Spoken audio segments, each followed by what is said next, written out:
सर्व मंगल मांगल्ये शिवे सर्वार्थ साधिके शरण्ये त्र्यंबके गौरी नारायणी नमस्तुते।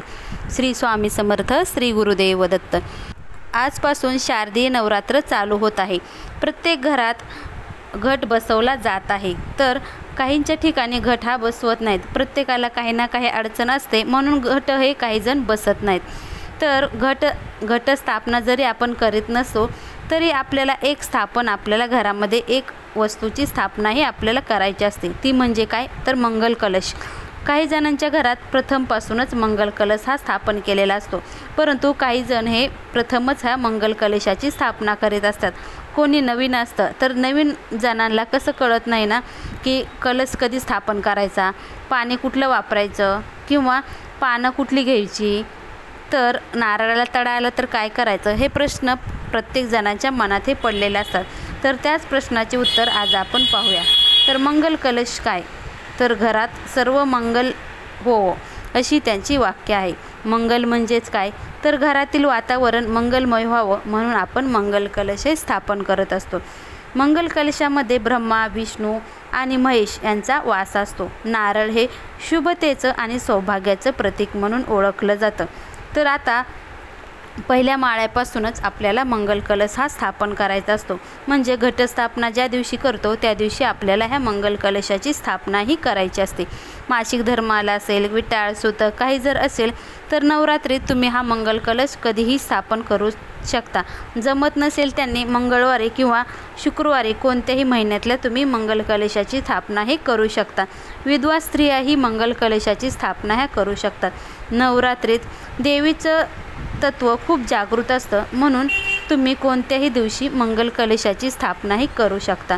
मंगल कलशाची स्थापना केल्यानंतर नारळाला तडा गेला तर काय करायचं, प्रत्येकाच्या मनात प्रश्न पडतो आणि त्यांना खूप अशी भीती वाटते की माझ्या नारळाला तडा गेला तर आता काय करायचं। तर काहीही भ्यायचं नाही, कारण आपल्या घरात जी काही निगेटिव्हिटी असते ती नारळ स्वतः आपल्यावर घेतो असं म्हणतात, त्यामुळे नारळाला तडा जातो। काही वेळी वातावरणातील बदलामुळेही नारळ हा फुटू शकतो, त्यामुळे तुम्ही भिवून जायचं काही कारण नाही। नारळामध्ये सकारात्मक ऊर्जा सोडायची आणि नकारात्मक ऊर्जा शोषून घेण्याची क्षमता असते, त्यामुळे घरात एखादं विघ्न येत असेल तर ती बाधा नारळ आपल्यावर घेत असतं। त्यामुळे सौभाग्य देणारा हे मंगल कलश आपल्या घरात नक्की स्थापन करा। आता कलश स्थापना करताना काय करायचं ते आपण पाहूया।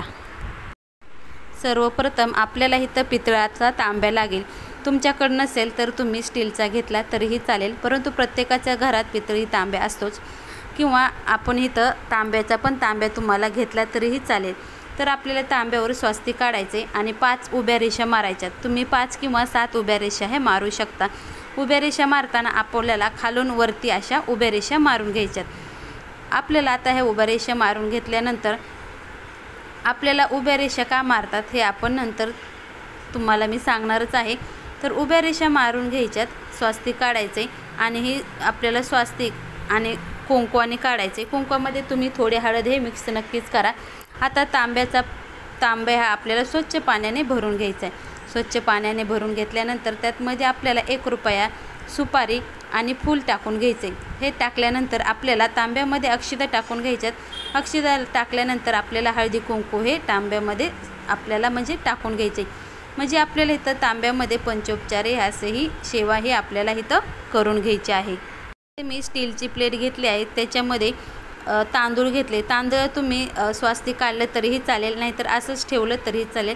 तांदूळमध्ये आपल्याला थोडा हळदी कुंकू टाकून घ्या, जेणेकरून काय होतं असं म्हणतात, हळदी कुंकवाने देवीचं पिवळं हळद देवीला आकर्षित करते, त्यामुळं आपण त्याच्यामध्ये तांदूळ टाकून घ्या। नंतर तांदळामध्ये आपल्याला हा कलश स्थापन करायचा आहे, कारण तांदळाच्या खाली आपल्याला कलश स्थापन करायचा असतो, त्यामुळे आपल्याला तांदळामध्ये कलश ठेवायचा। कलश ठेवल्यानंतर इथं आपल्याला 5 विड्याची पाने घ्यायच्यात। तुमच्याकडे विड्याची पानं नसेल तर तुम्ही इथं आंब्याची पाने वापरली तरीही चालेल, कारण आंब्याची पानं लवकर खराब होत नाहीत, त्यामुळे तुम्ही ते वापरली तरीही काही हरकत नाही। आणि तुमच्याकडे दोन्हीपैकी काही नसेल तर तुम्ही नुसतं नारळ ठेवलं तरीही चालेल। नारळाची शेंडी आपल्याला आता वरती करून घ्यायची आणि नारळावर पण तुम्हाला स्वस्तिक काढायला जमत असेल तर तुम्ही काढू शकता, नाहीतर हळदी कुंकू लावलं तरीही चालेल। इथं नारळ तुम्हाला कुठल्या टाईपचा घ्यायचा ते तुम्ही घेऊ शकता। मी सोललेला नारळ घेतला आहे. तुम्हाला जर अख्खा नारळ भेटला तर तुम्हीसुद्धा कलशावर स्थापन करू शकता, परंतु मला तो सध्या भेटला नाही म्हणून मी हेच घेतलं आहे. तर नारळाची आपल्याला पूजा झाल्यानंतर नारळाची पण आता कलशाची आपल्याला पंचोपचारे ही पूजा करून घ्यायची होती. हळदी कुंकू लावलं, नंतर आपल्याला अक्षता टाकायच्यात, नंतर आपल्याला धूपम दीपम दर्शयामी म्हणजे कलशाची आपल्याला पंचोपचारे ही तर पूजा करून घ्यायची. नंतर मी तर विड्याचं पान घेतलं आहे. विड्याचं आपल्याला म्हणजे इथं विडा ठेवून घ्यायचा आहे. सुपारी, 2 पानं आणि फूल टाकून आपल्याला विड्याची पण पंचोपचारे पूजा करून घ्यायची. नंतर इथं आमच्या आई भगवती म्हणजे आई तुळजापूरची आई म्हणजे तुळजाभवानी मातेचं इथं मी पंचोपचारे पूजा करून घेते. हे ऑप्शन आहे. तुम्हाला हा फोटो मंदिरात ठेवायचा असेल तरी तुम्ही ठेवू शकता, परंतु घटस्थापना आहे म्हणून मी हा फोटो आज खालीच ठेवला आहे. ते तुम्हाला जर मंदिरात ठेवायचा असेल तर तुम्ही तो ठेवू शकता, परंतु कुंकुमार्चन करण्यासाठी मंदिरातून खालं घ्यावं लागतं म्हणून हा फोटो मी इथंच ठेवला आहे आणि मी ह्याच फोटोवर कुंकुमार्चन हे करणार नाही. तुमच्याकडे जर टाक असेल तर तुम्ही टाक ठेवला आणि त्यांची पंचोपचारी पूजा केली तरीही चालेल. आता इथं आपल्याला नैवेद्य दाखवायचा आहे. नैवेद्य उपवास असेल तर तुम्ही उपवासाचा ठेवू शकता, नसेल तर घरातला साधा तुम्ही ठेवला तरीही चालेल. आता इथं आपल्याला भरीव चौकोन काढायचा आहे आणि मी इथं साखर ठेवली, कारण सकाळीच मी देवाला उपवासाचा नैवेद्य दाखवला आहे. आता साखर ठेवून देत आहे. आपल्याला इथं 3 वेळा गायत्री मंत्र म्हणायचा आहे आणि नंतर आपल्याला प्राणाय स्वाहा, अपनाय स्वाहा, व्यानाय स्वाहा, समानाय स्वाहा, उदानाय स्वाहा असं 3 वेळा म्हणायचं आहे. आणि प्राणाय स्वाहा, अपनाय स्वाहा, व्यानाय स्वाहा, समानाय स्वाहा, उदानाय स्वाहा असं म्हणून देवाला आपल्याला नैवेद्य अर्पण करायचं आहे आणि ते तुळशीचं पान तसंच ठेवून घ्यायचं आहे. आता बघू शकता आपली ही पूजा झालेली आहे. आणि तुम्हाला जर अखंड दीप आपल्याला कलशासमोर हे लावायचं असेल तर तुम्ही लावू शकता. अखंड दीप नक्कीच लावा. आता इथं आपल्या कलश स्थापना झाली आहे आणि हे कलश स्थापना आपण दसऱ्यापर्यंत तशीच ठेवणार आहोत. ह्याच्यामधील पाणी जर बदलायचं असेल तर तुम्ही पाणी हे मंगळवारी किंवा शुक्रवारी हे बदलू शकता. आणि पाणी जर खराबच झाले असेल किंवा पानं जर खराब झाले असतील तर तुम्ही ते मंगळवारी आणि शुक्रवारी बदलू शकता. आणि जर तुम्ही तुमचा जर कंटिन्यू कलश स्थापना असेल तर तुम्ही पानं आणि कलश हे पौर्णिमेला स्वच्छ धुवून ठेवले जागेवर तरीही चालेल.